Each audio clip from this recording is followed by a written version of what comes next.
ಕೋಲಾರ ಚಿಕ್ಕಬಳ್ಳಾಪುರ ಹಾಲು ಒಕ್ಕೂಟದ ಚುನಾವಣೆ ನಡೆಸದೆ ಆಡಳಿತ ಮಂಡಳಿಯನ್ನು ಮುಂದುವರಿಸುವ ಹುನ್ನಾರವನ್ನು ರಾಜ್ಯ ಸರ್ಕಾರ ಮಾಡುತ್ತಿದೆ ಎಂದು ಇತ್ತೀಚೆಗೆ ಕೋಚಿಮುಲ್ ಮಾಜಿ ಅಧ್ಯಕ್ಷ ಕೆವಿ ನಾಗರಾಜ್ ಆರೋಪಿಸಿದರು.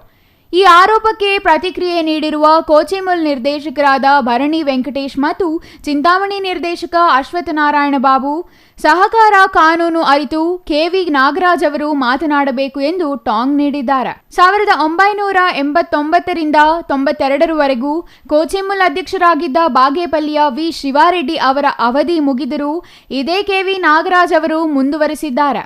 ಕಾಡೇನಹಳ್ಳಿ ನಾಗರಾಜ್ ಎಂಬುವವರು ಕೋಚಿಮುಲ್ ಅಧ್ಯಕ್ಷರಾಗಿದ್ದ ಅವಧಿಯಲ್ಲಿಯೂ ಆಡಳಿತ ಮಂಡಳಿ ಮುಂದುವರಿಯಲು ಇದೇ ನಾಗರಾಜ್ ಅವರು ಕಾರಣರಾಗಿದ್ದಾರೆ. ಈಗ ಯಾಕೆ ಮುಂದುವರಿಯಬಾರದು ಎಂದು ವೆಂಕಟೇಶ್ ಪ್ರಶ್ನಿಸಿದರು. ಸಹಕಾರ ಕಾನೂನಿನಲ್ಲಿ ಆಡಳಿತ ಮಂಡಳಿ ಅವಧಿ ಮುಗಿದರೂ ಮುಂದುವರಿಸಲು ಅವಕಾಶವಿದೆ. ಆ ಅವಕಾಶವನ್ನು ಇದೇ ನಾಗರಾಜ್ ಅವರು ಈಗಾಗಲೇ 2 ಬಾರಿ ಬಳಸಿಕೊಂಡಿರುವ ನಿದರ್ಶನವೂ ಇದೆ. ಹಾಗಿದ್ದರೂ ತಾವು ಕೂಡಲೇ ಅಧ್ಯಕ್ಷರಾಗಬೇಕು ಎಂಬ ಅಧಿಕಾರ ದಾಹದಿಂದ ಆಡಳಿತ ಮಂಡಳಿ ಮುಂದುವರಿಸದಂತೆ ಒತ್ತಡ ಹೇರುತ್ತಿರುವುದು ವಿಪರ್ಯಾಸ ಎಂದು ಹೇಳಿದರು. ತರಾತುರಿಯಲ್ಲಿ ಚುನಾವಣೆ ಬೇಕು ಎನ್ನುತ್ತಿರುವ ನಾಗರಾಜ್ ಅವರಿಗೆ ಈ ಹಿಂದೆ ಇವರೇ ಮಾಡಿದ್ದ ಈ 2 ವಿಚಾರಗಳು ನೆನಪಿಲ್ಲವೇ? ನಿಮಗೊಂದು ನ್ಯಾಯ, ಮತ್ತೊಬ್ಬರಿಗೆ ಮತ್ತೊಂದು ನ್ಯಾಯವೇ ಎಂದು ಪ್ರಶ್ನಿಸಿದ್ದಾರೆ.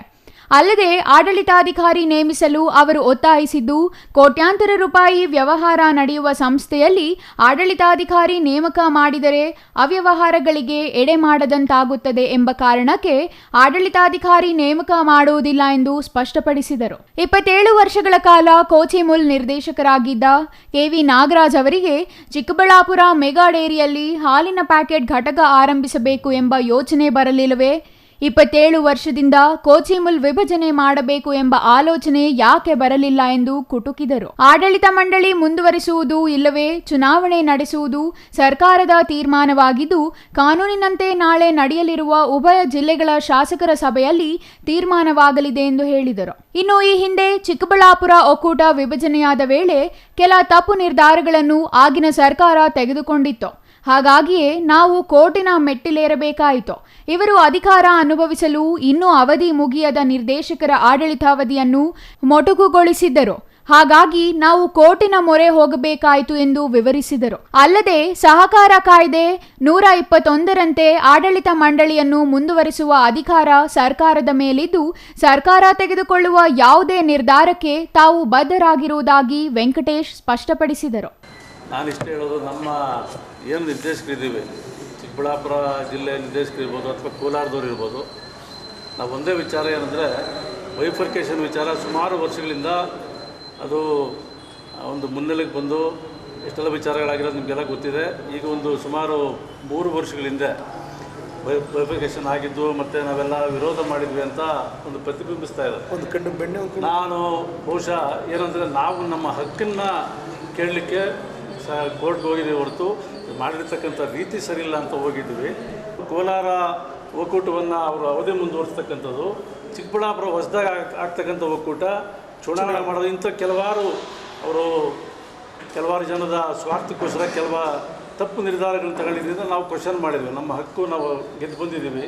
5 ವರ್ಷ ನಮಗೆ ನಮ್ಮ ರೈತರು ನಮಗೆ ಆಯ್ಕೆ ಮಾಡಿ ಕಳಿಸಿದ್ದಾರೆ ಅಂತ ಅದರ ವಿರುದ್ಧವಾಗಿ ನಾವು ಕೋರ್ಟ್ಗೆ ಹೋಗಿದ್ದೀವಿ. ಇವತ್ತು ಕೂಡ ಎಲ್ಲ ನಿರ್ದೇಶಕರು, ನಮ್ಮ ಸಚಿವರು ಇರ್ಬೋದು, ಎಲ್ಲ ಶಾಸಕರು ಇರ್ಬೋದು, ಅಥವಾ ನಮ್ಮ ಒಕ್ಕೂಟದ ಅಧ್ಯಕ್ಷರಿರ್ಬೋದು, ನಾವು ವಿಭಜನೆ ವಿರೋಧವಾಗಿಲ್ಲ.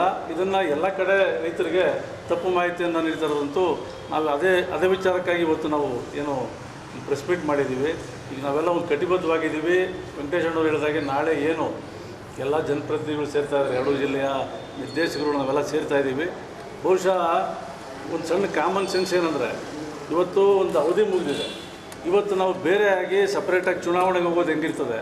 ಚುನಾವಣೆ ಮಾಡಿದ ನಂತರ ಮತ್ತು ಮಧ್ಯಂತರದಲ್ಲಿ ನೀವು ವಿಭಜನೆ ಅಂತ ಹೋಗೋದು ಹೆಂಗಿರ್ತದೆ? ಬಹುಶಃ ಇವತ್ತು ಸೂಕ್ತವಾದ ಸಮಯ ಅಂತ ಅನಿಸ್ತದೆ. ಆ ವಿಭಜನೆ ಅನ್ನೋ ವಿಚಾರ ಸುಮಾರು ವರ್ಷಗಳಿಂದ ಕೇಳಿಬಂದಿದೆ. ಇವತ್ತು ಸೂಕ್ತವಾದ ಸಮಯ. ಸರ್ಕಾರ ಬಹುಶಃ ಅದರ ಪರವಾಗಿ ಏನು ನಮ್ಮೆಲ್ಲ ಕೋರಿಕೆ ಇದೆ ವಿಭಜನೆ, ಅದ್ರ ಪರವಾಗಿ ನಿರ್ಧಾರ ತಗೋತದೆ ಅಂತ ಬಹುಶಃ ನಾನು ಬಯಸ್ತೀನಿ. ಚಿಂತಾಮಣಿ ಕೋಚಿಮುಲ್ ನಿರ್ದೇಶಕ ಅಶ್ವತ್ಥನಾರಾಯಣ ಬಾಬು ಮಾತನಾಡಿ, ಪ್ರಸ್ತುತ ಕೋಲಾರ ಹಾಲು ಒಕ್ಕೂಟ ನಷ್ಟದಲ್ಲಿ ನಡೆಯುತ್ತಿದೆ. ಪ್ರತಿ ಲೀಟರ್ ಹಾಲಿಗೆ 5 ರೂಪಾಯಿ ನಷ್ಟದಲ್ಲಿ ಪ್ರಸ್ತುತ ಒಕ್ಕೂಟ ನಡೆಯುತ್ತಿದೆ.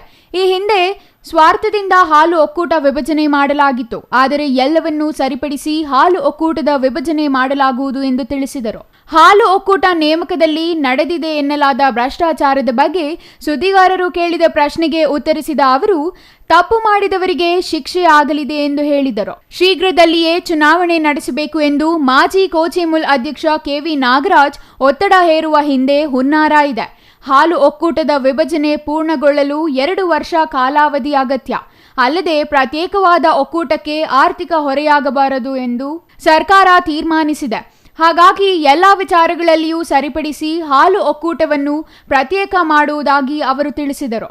ಒಟ್ಟಿನಲ್ಲಿ ಕೋಲಾರ ಚಿಕ್ಕಬಳ್ಳಾಪುರ ಹಾಲು ಒಕ್ಕೂಟ ವಿಭಜನೆಯಾದ ನಂತರ ಚುನಾವಣೆ ನಡೆಯಲಿದೆಯಾ ಅಥವಾ ಚುನಾವಣೆ ನಡೆದ ನಂತರ ಒಕ್ಕೂಟ ಪ್ರತ್ಯೇಕವಾಗಲಿದೆಯಾ ಎಂಬುದು ಇನ್ನೂ ನಿಗೂಢವಾಗಿಯೇ ಇದ್ದು, ನಾಳೆ ನಡೆಯಲಿರುವ ಉಭಯ ಜಿಲ್ಲೆಗಳ ಶಾಸಕರ ಸಭೆಯಲ್ಲಿ ಇದು ಅಂತಿಮವಾಗುವ ನಿರೀಕ್ಷೆ ಇದೆ. ಜೊತೆಗೆ ಮಾಜಿ ಕೋಚೆಮುಲ್ ಅಧ್ಯಕ್ಷ ಕೆವಿ ನಾಗರಾಜ್ ಅವರು ಈ ಸಂಬಂಧ ಕಾನೂನು ಹೋರಾಟಕ್ಕೂ ಸಿದ್ಧ ಎಂದು ಹೇಳಿದ್ದು, ಕೋಚೆಮುಲ್ ವಿಭಜನೆ ಮತ್ತು ಚುನಾವಣೆ ಎರಡೂ ವಿಚಾರಗಳು ನಿಗೂಢವಾಗಿಯೇ ಉಳಿದಿರುವುದು ವಿಶೇಷವಾಗಿದೆ. Praveen, CTV news, Chikkaballapur.